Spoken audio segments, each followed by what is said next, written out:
Good morning guys, Ronald Rivera Diaries. Mga boss, nag-research ako using Google.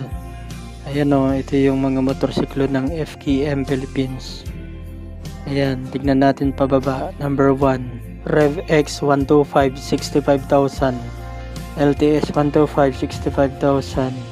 Venture Standard 143,000. Slick 150, 123,000. Venture Ultimate 166,000, Labi 150, 86,900, MTX 150, 139,000, Joke 150, 86,000, Space 150, 78,000.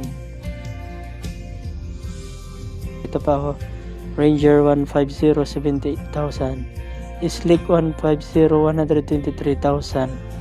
Venture Standard 143,000, Mini Scrambler 79,800, Fire 175 89,800, Venture 180 178,000, Fire version 2 180 89,000, MTX 180 138,000.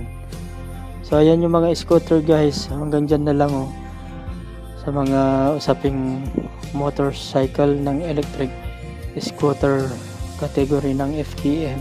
Sige nga po guys, comment down below po kayo kung ano yung mga gusto nyong electric scooter motorcycle ng FKM.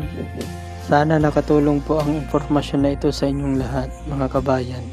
So kita po tayo sa susunod kong video. See you next one guys, bye bye.